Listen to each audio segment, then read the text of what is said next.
Hai, namaku Intan. Aku akan cerita tentang pengalaman yang gak bisa aku lupakan sampai detik ini. Saat aku pertama kali tinggal di kosan yang ada di wilayah Jogja. Jadi ceritanya bermula saat aku lulus menjadi mahasiswa di salah satu universitas negeri yang ada di Jogja. Awalnya aku seneng banget bisa lulus di universitas impianku. Dan yang paling buat aku semangat, entah kenapa, bayangin, aku harus merantau dan belajar hidup mandiri. Karena aku tinggal di Malang, jadi mau gak mau, aku harus merantau dan hidup mandiri di Jogja. Di sana aku bakal bertemu teman-teman baru dan lingkungan baru. Karena jujur aja, aku sedikit jenuh dengan kehidupan aku di rumah. Karena orang tuaku terlalu sayang dengan aku. Jadi itu sedikit menghambat minat eksplorku. Karena aku sedikit hobi kesana kemari. Jadi waktu itu seminggu sebelum aku mulai kuliah pertamaku, aku, ayah, dan ibuku ke Jogja untuk mencari kosan. Di sana kami sempat kesulitan menemukan kosan. Karena ternyata kebanyakan kosan sudah di-booking. Yang akhirnya nemu juga di hari kedua kami di Jogja. Kosan yang kami temukan itu agak jauh dari wilayah kampus. Bahkan udah di wilayah yang tergolong sepi. Tapi tidak masalah pikirku. Toh aku juga bakalan dikasih motor untuk ke kampus. Pertama kali aku lihat kosannya, aku terbayang ini bakalan sangat menegangkan. Di depan kosan ada pohon jambu dan mangga yang sangat rindang. Bangunan kosannya juga nggak terlalu besar, nggak terlalu kecil. Ini kosan khusus untuk cewek BTW. Dan pemilik kosannya juga tinggal di dalam bangunan kosnya. Jadi segerbang gitu dengan rumah pemilik kosannya. Pemilik kosannya itu ibu-ibu tua, tapi belum layak juga dipanggil nenek. Jadi kalau aku perkirakan, umurnya 50 tahunan lah kayaknya. Kosan ini punya ibu itu dan dia juga hanya tinggal dengan satu bocah laki-laki yang kira-kira umurnya 3 atau 4 tahun. Yang sampai sekarang aku nggak tahu itu anaknya atau cucunya si ibu itu. Jadi ibu kosannya menyambut kami dan mempersilahkan kami melihat kamar kosnya. Ternyata total kamar kos yang ada di situ ada 12. Yang kosong ada 4 kamar. Tapi dari keempat kamar itu, cuma sisa 1 yang bisa ditempatin. Saat ditanya 3 kamar lainnya, kenapa nggak bisa ditempatin? Kata si ibu itu kosannya sedang direnovasi. Padahal kelihatannya baik-baik saja. Karena aku sempat mengintip dari jendela kamarnya yang tertutup korden. Samar-samar terlihat kamar itu normal-normal saja. Tapi entahlah, awalnya aku mikir mungkin bocor atau apa kali. Jadi kamar kos buat aku kamar nomor 3. Kamar yang kosong itu kamar nomor 2, 5, dan 12. Jadi kamar kosannya ada nomor itu sesuai urutannya. Saat kami masuk ke kamar nomor 3, aku melihat normal-normal saja. Malah aku suka dengan fasilitas yang ada. Dan kamarnya juga luas banget. Karena kamar ini sebenarnya untuk 2 orang. Karena ada 2 ranjang yang bertingkat. Tapi di sini aku cuma tinggal sendiri. Tapi yang aku bingung gak tahu kenapa. Awal aku masuk ke kamar itu, rasanya dada aku agak berat. Dari awal aku sempat mikir soal itu. Tapi aku cuma mikir aja, gak menanyakan dan menceritakan ke ibuku. Karena sepertinya akan sedikit lebay kalau aku ceritakan karena itu hal kecil banget. Awalnya aku mikir kayak gitu. Dan itulah aku sesalin kenapa tidak aku ceritakan dari awal ke ibu dan ayahku. Ya sudah, itu hanya penyesalan. Jadi hari itu kami balik ke penginapan lalu balik ke Malang. Seminggu kemudian di hari Minggu sehari sebelum aku masuk kuliah pertamaku, aku balik lagi ke Jogja dan meninggalkan ibu ayah di Malang. Itu adalah pertama kalinya aku pergi jauh sendiri dan merantau. Singkat cerita, saat aku sampai di Jogja, tepatnya di kosan, itu sore Minggu. Aku langsung disapa dengan salah satu anak kos lain yang saat itu sedang bersih-bersih. Hai mbak, baru ya? Iya mbak, aku baru. Oh, kenalin nama aku Intan, hehehe. "Aku Dita, Mbak. Baru masuk kuliah ya?" Di situ kami ngobrol-ngobrol sedikit. Ternyata si Dita kuliah di universitas yang sama dengan aku, tapi beda fakultas dan angkatan. Dia ternyata angkatan 2016. Di situ aku juga pamit mau masuk ke dalam kos, tapi Dita sempat nawarin untuk main atau sekedar ngobrol-ngobrol ke kosannya. Syukur pikirku baru sampai aja aku langsung punya teman. Karena Dita kelihatannya sangat humble dan suka cerita. Ya sudah, aku masuk ke dalam kos. Lagi-lagi pas aku buka pintu dan masuk, nggak tahu kenapa aku ngerasa dada aku sesak lagi. Sebelumnya aku nggak pernah kayak gini. Tapi aku nggak terlalu menghiraukan. Karena tubuhku yang pegel dan pengen rebahan itu lebih menonjol dari yang aku rasakan. Sampai nggak berasa aku ketiduran beberapa jam. Lalu aku terbangun karena panik. Aku nggak tahu itu mimpi atau nyata yang aku dengar. Karena yang aku rasakan, aku terbangun karena mendengar keramaian di sekitaranku. Yang seolah aku tidur di tengah-tengah keramaian pasar. Dan itu terjadi di kamarku. Saat aku bangun semuanya hening. Tapi itu rasanya nyata banget. Tapi aku selalu berusaha mikir kalau itu hanya mimpi. Mungkin karena aku terlalu kelelahan di hari itu. Karena sekujur tubuhku dipenuhi keringat saat tidur.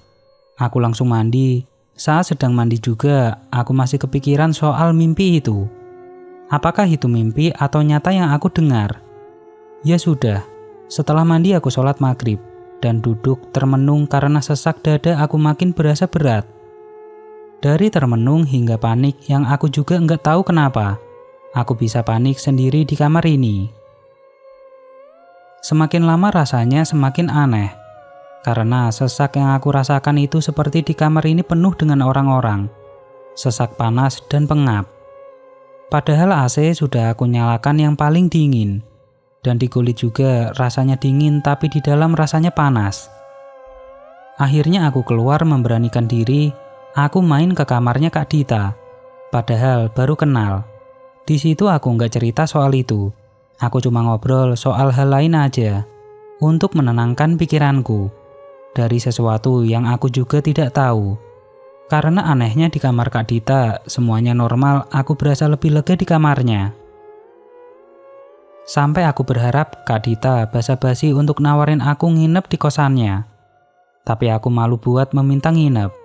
Tapi sayangnya Kak Dita nggak nawarin. Ya sudah, malam itu kami cuma cerita aja. Di situ Kak Dita cerita soal keseruan kampus. Dan aku sempat nanya juga soal kenyamanan tinggal di kos ini. Katanya kosan kami itu nyaman banget. Karena lingkungannya yang ada di pinggiran kota yang cenderung tenang dan sepi. Karena jarak sekitar 300 meter baru ada beberapa warung makanan. Dan Kak Dita juga cerita anak kosan di kamar lain juga. Baik-baik tapi cenderung menjaga privasi. Tapi semuanya murah senyum. Tapi di antaranya, ada beberapa yang bukan mahasiswa karena udah bekerja. Aku juga belum pernah ketemu mereka, karena mereka kelihatannya hanya di kamar masing-masing. Saat kami sedang cerita, aku kaget ngelihat bocah yang sedang mengintip di pintu kamar Kak Dita, yang setengah terbuka. Kata Kak Dita, adik itu namanya Oki. Dia bocah yang manis, tapi sayangnya ada sedikit kelainan. Dia bisu dan tuli. Tapi setelah setahun Kak Dita tinggal di kosan itu, dia juga ternyata nggak tahu kalau di Oki anaknya ibu kos atau cucunya. Karena ibu kosnya sangat dingin dan selalu menghindar untuk berinteraksi dengan mereka. Kalaupun ngobrol hanya ngobrol yang penting-penting saja. Mungkin karena itu Kak Dita tidak pernah tahu asal-usul si adik Oki yang manis itu. Adik itu juga udah biasa seperti itu. Dia suka ngelihat kita di dalam kamar kalau pintu dibuka. Tapi dia takut kalau dikasih kue atau semacamnya. Dia cuma suka ngelihat sambil mengintip aja. Dan mondar-mandir di halaman kosan. Karena rumah ibu kos ada di dalam pagar kosan. Lalu setelah kami ngobrol panjang lebar. Waktu juga sudah sekitar jam 10:30 lewat. Aku balik ke kamar karena emang sudah sedikit mengantuk. Tapi saat aku mau buka pintu kamarku, nggak tahu kenapa selalu perasaan takut dan gelisah itu balik lagi. Tapi aku juga nggak tahu aku gelisah dan panik karena apa. Itulah yang aku rasakan saat hendak mau buka pintu dan masuk. Tapi apa boleh buat, Kak Dita tidak menawariku menginap atau nggak bermain untuk menerobos privasi orang lain. Jadi aku masuk ke kamar, dan lagi-lagi perasaan dada aku sesak dan semakin sesak. Aku duduk di ranjang sambil merenungkan kenapa aku tidak nyaman di sini, padahal baru sehari tinggal di sini. Ya sudah, aku melawan rasa aneh itu, dan aku mencoba tidur. Tapi sebelum tidur, aku main HP, sekedar ngeliat aktivitas di Instagram saja, untuk sedikit menenangkan rasa aneh yang aku rasakan. Saat aku mulai sedikit tenang, sambil memegang HP, aku pun hampir tertidur. Tiba-tiba, cerak, bunyi gagang pintu kamarku yang buat aku kaget, karena seperti ada yang mau membuka pintu. Di sini aku diam dan bingung, mikir itu apa dan siapa. Aku coba memanggil Kak Dita, mungkin aja Kak Dita yang mau masuk. Kak Dita, kakak di situ. Nggak ada jawaban sama sekali. Di sini aku mulai mikir yang aneh-aneh. Jadi aku nggak berani buat ngecek. Tapi aku cuma diam, bingung, dan mikir sambil ketakutan. Dada aku masih berat dan panas, tapi ujung kakiku rasanya dingin. Aku juga bingung dan nggak tahu kenapa. Rasanya aneh begini. Sambil ketakutan dan sama sekali tidak nyaman, aku tetap berusaha tidur sambil terus berdoa dan menutup mata. Hingga aku sadar terbangun mendengar suara motor yang ternyata suara teman-teman lain yang sedang manasin motor karena mau berangkat ke kampus. Karena jam sudah menunjukkan hampir jam 7 pagi. Aku buru-buru mandi, siap-siap untuk ke kampus. Jam 5 sore aku sampai di kos. Tapi kos keadaannya sepi. Kak Dita juga nggak kelihatan. Mungkin masih di luar. Aku masuk ke kamar kos. Lagi-lagi nggak tahu kenapa dada aku berat lagi. Aku nggak peduli lagi. Aku mandi di kamar mandi yang ada di dalam kamar kosku. Nah, di sini lagi. Saat sedang mandi samar-samar, aku mendengar suara hentakan kaki dari kamar aku. Aku matikan shower, aku mendengar lagi. Itu benar-benar suara hentakan kaki. Yang aku ingat, saat itu suara hentakan kakinya seolah ada orang di kamar aku yang nari sambil marah. Karena hentakan kakinya yang emang kuat banget, menghantam lantai. Aku mendengarnya cukup lama. Shower aku nyalakan agar aku nggak mendengar suara itu lagi. Aku tertunduk dan nangis sambil nahan takut, yang sangat-sangat takut. Hingga suara hentakan kakinya pun tidak terdengar lagi. Karena itu sekujur tubuhku gemetaran. Aku selalu ragu untuk keluar kamar mandi, yang membuat selama 2 jam aku di kamar mandi, karena tidak berani keluar. Akhirnya aku memberanikan diri keluar buru-buru pakai baju. Aku lari ke kosannya Kak Dita. Dan ternyata semua anak kos pada belum balik, termasuk Kak Dita. Tanpa pikir panjang aku lari ke rumah ibu kos yang berada di belakang kosan kami. Aku mengetuk pintu dengan rasa panik. Tok tok tok. Bu, Assalamualaikum bu. Tapi sayangnya tidak ada respon. Aku coba mengintip dari jendela apakah ada orang atau tidak. Saat aku mengintip, aku ngelihat ibu kos duduk di lantai. Dengan gaya duduk orang Jepang sedang makan di lesehan. Duduknya menghadap TV, tapi TV-nya sedang tidak menyala. Aku hanya melihatnya dari belakang. Aku coba panggil, tapi tidak ada respon sama sekali. Bahkan sampai setengah jam aku memanggil, tetap tidak ada respon dan ibu itu juga tetap diam hanya duduk seperti itu. Berkali-kali aku nyubit tanganku. Sambil bodohnya aku tetap berharap ini hanya mimpi. Tapi ini memang kenyataan. Hari udah gelap, aku cuma duduk di kursi depan rumah ibu kos. Aku takut ke kamar kosku. Niatnya aku nunggu Kak Dita pulang di sini. Tapi sialnya karena terburu-buru keluar kos tadi, Aku lupa membawa HP. Perlahan aku jalan balik ke kosan sambil ngintip kosan. Dan aku melihat Oki yang sedang mengintip di dalam kosku. Astaga, aku juga lupa menutup pintu kamar kosku. Sedikit tenang karena ada Oki. Aku jalan, tapi anehnya aku melihat Oki mengintip ke dalam kamar kosku seperti melihat sesuatu sambil tersenyum. Aku coba panggil. Halo Di, halo. Masih belum ada respon. Halo Di. Oh, aku lupa. Aku coba sentuh pundaknya. Dia kaget melihat aku sampai nangis dan lari ke rumahnya. Yang aku pikirkan, Oki melihat apa di dalam. Karena dia tersenyum dan kaget melihat aku ada di belakangnya. Di sini aku pergi dengan motor sendiri untuk makan. Karena udah sangat ketakutan, aku pergi makan ke pusat kota dan memilih tempat makan yang ramai. Aku makan, setelah itu aku menelpon ibuku, menceritakan soal apa yang aku alami. Ibuku tidak percaya sama sekali, karena dia hanya menganggap aku terlalu manja, tidak bisa jauh dari orang tua. Dia hanya menasihatiku untuk menjadi mandiri di sini. Lalu aku coba menelpon Kak Dita. Ternyata Kak Dita sedang ada acara komunitasnya, dan katanya jam 10 akan baru tiba di kos. Saat itu masih jam setengah 9. Aku menunggu Kak Dita ada di kos. Barulah aku berani pulang. Singkat cerita, hampir jam 11 Kak Dita baru ngabarin kalau dia baru tiba di kos. Aku pun balik. Aku menceritakan semuanya. Tapi lagi-lagi respon Kak Dita seperti tidak percaya. Dia hanya merespon dengan candaan. Aku pun hanya tersenyum tipis merespon candaannya. Aku ngerti kenapa orang-orang tidak percaya. Karena sebelumnya aku juga sering tidak percaya atau pura-pura percaya saat teman atau siapapun yang menceritakan hal seperti ini. Dari sini aku memilih diam, yang penting Kak Dita tetap bersama aku. Tapi aku sempat minta menginap. Kak, malam ini aku nginep di sini ya. Boleh kok, tapi di sini ranjangnya cuma 1 Tan. Ya udah, gini aja. Karena kakak juga belum pernah ke kamarnya Intan, kita tidur di situ aja. Kan di kamar Intan double ranjang. Gimana?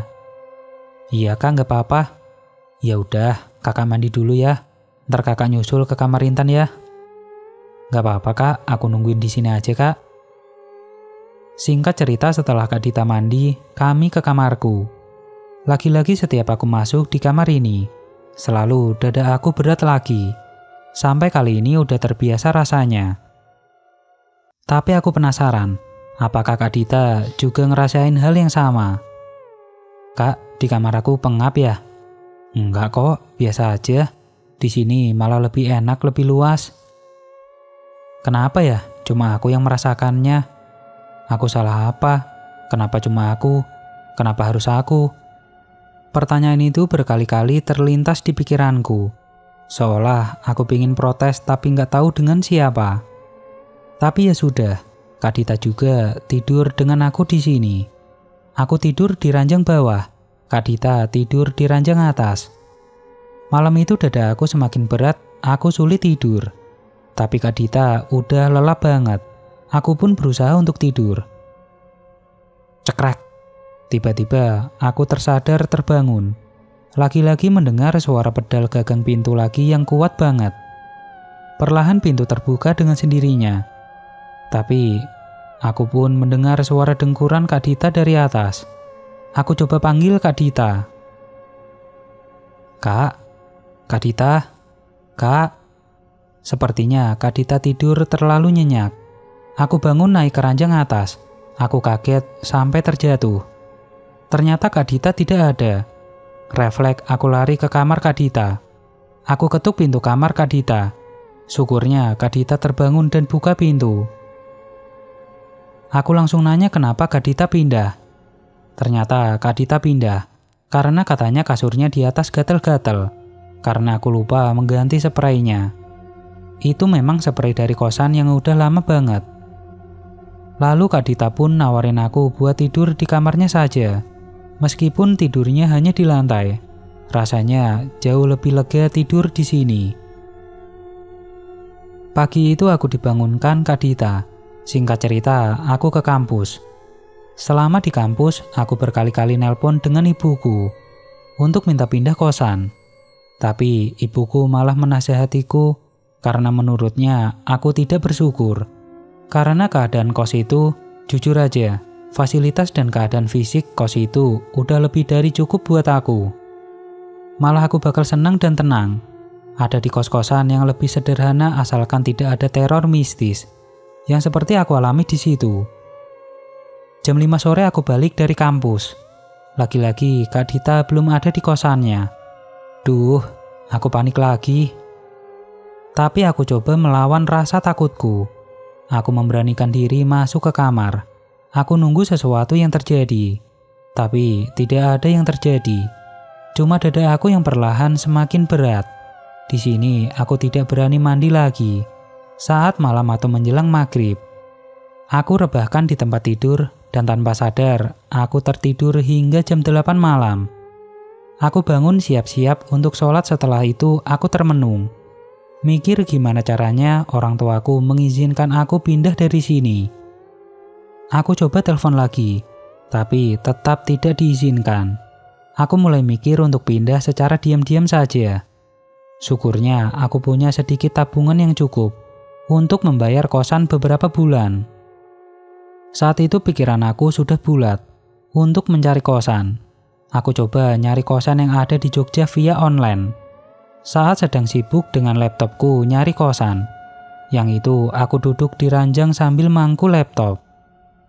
Aku ngerasain kayak orang yang bolak-balik di dalam kamarku, dan itu berasa rame banget. Tapi aku nggak lihat apapun, nggak dengar apapun di sini. Tapi benar-benar aku ngerasain kayak ada hawa orang lain. Ini rasanya benar-benar aneh banget. Kalau kalian nggak tahu gimana rasanya, kalian bayangin kalau kalian sedang ada di suatu ruangan dengan orang rame. Tapi semua orangnya diam gak bergerak dan gak bersuara. Dan kalian tutup mata. Pasti kalian gak ngeliat wujudnya dan gak dengar pergerakannya kan? Tapi pasti ada semacam indera kalian yang bisa merasain ada orang lain di dekat kalian kan? Gitulah kira-kira rasanya. Padahal itu di kamar kosku yang cuma aku sendiri. Nah, saking ngerasa ramainya, dada aku semakin berat. Ini persis banget yang kayak di hari pertama aku rasain. Beratnya nggak kayak berat biasanya, tapi jauh lebih berat, panas dan pengap. Tapi anehnya di kulit rasanya dingin banget, terutama di ujung kaki. Sampai sekarang aku masih merinding ingat rasa aneh ini. Dan aku masih bingung nggak tahu kenapa bisa. Lalu saat itu aku menghubungi salah satu teman baru aku di kampus. Namanya Velin. Padahal baru kenal tadi siang.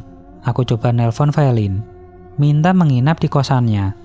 Dengan ada suara yang sedikit ragu, Velin mengiyakan karena permintaanku. Aku pun buru-buru siapin semua barang-barang. Aku membawa semua barang aku, berharap ini malam terakhirku di sini. Padahal saat itu aku masih belum nemu juga kosan baru. Saat sedang siap-siap, aku dengar suara pintu kamar Kak Dita dibuka. Oh, pas banget. Sekalian keluar, aku mau pamit juga dengan Kak Dita dan mau terima kasih sebesar-besarnya udah nemenin aku semalaman. Setelah siap-siap dan aku akan keluar kamar. Kamar aku nggak bisa dibuka. Di sini aku panik sepanik-paniknya. Aku paksa tarik gagang pintunya tapi benar-benar nggak bisa. Aku nggak bisa berpikir secara jernih. Aku teriak dari dalam berharap Kak Dita dengar. Aku teriak benar-benar sekuat tenaga, karena aku panik banget. Tapi Kak Dita nggak dengar, padahal dia sedang nyapu teras kamarnya. Aku mukul-mukul jendela, tetap nggak terdengar. Aku nangis di sini dan dada aku sesak banget. Hingga di sini aku baru tersadar betapa bodohnya aku. Nggak menghubungi Kak Dita melalui telepon. Entahlah, mungkin karena aku memang tidak bisa berpikir secara jernih di saat itu. Syukurnya Kak Dita angkat telepon dan langsung ke kamarku. Ternyata aku terkunci dari luar. Tapi sampai sekarang aku nggak tahu siapa yang ngunci. Dan gimana bisa terkunci. Logikanya kalau terkunci, harusnya aku dengar saat di dalam kamar. Karena suara klik kuncinya lumayan kenceng. Tapi ini sama sekali aku nggak dengar suara kliknya. Dan yang lebih anehnya lagi, kenapa Kak Dita bisa nggak dengar aku saat teriak? Padahal aku dengar suara pintunya terbuka dari dalam. Logikanya harusnya dia dengar juga suara dari dalam kamarku. Tapi saat itu, Kak Dita buka pintu, dia kaget. Kenapa aku bisa terkurung? Saat itu suaraku udah sesak nyaris nggak ada. Aku nangis, sekujur tubuhku berkeringat. Kak Dita langsung memeluk aku. Mungkin saat itu pelukan itu sangat berarti buatku. Aku butuh benar-benar tempat berlindung. Lalu aku pamit dengan Kak Dita untuk pindah kosan malam itu juga.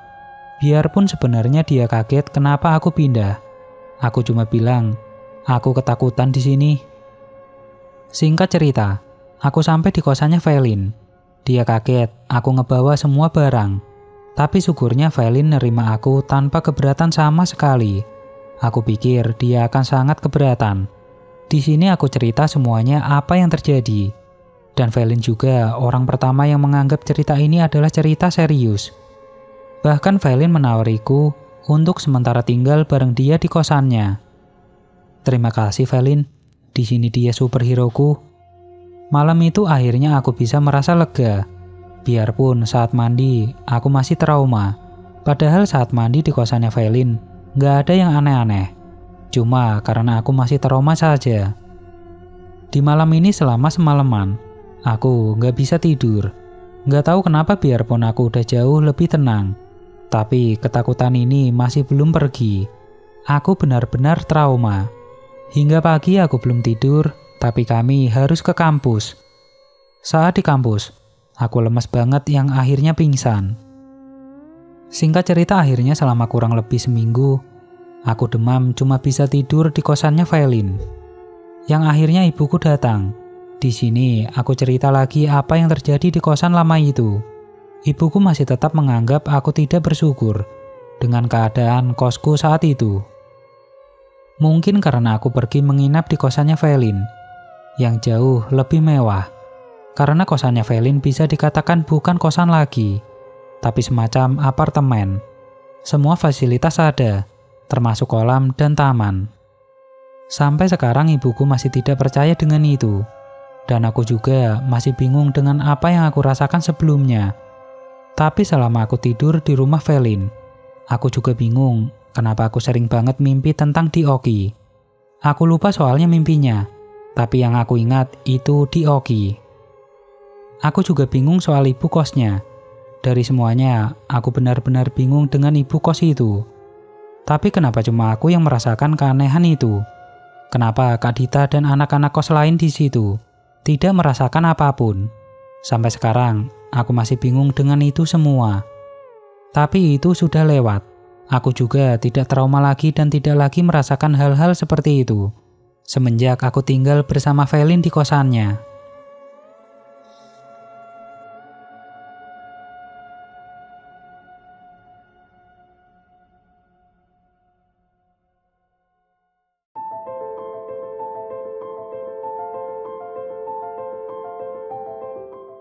Oke teman-teman, ceritanya selesai sampai di sini. Bagaimana menurut kalian? Tuliskan di kolom komentar. Dan nantikan kisah-kisah horor selanjutnya tetap di channel Kisah The Demit.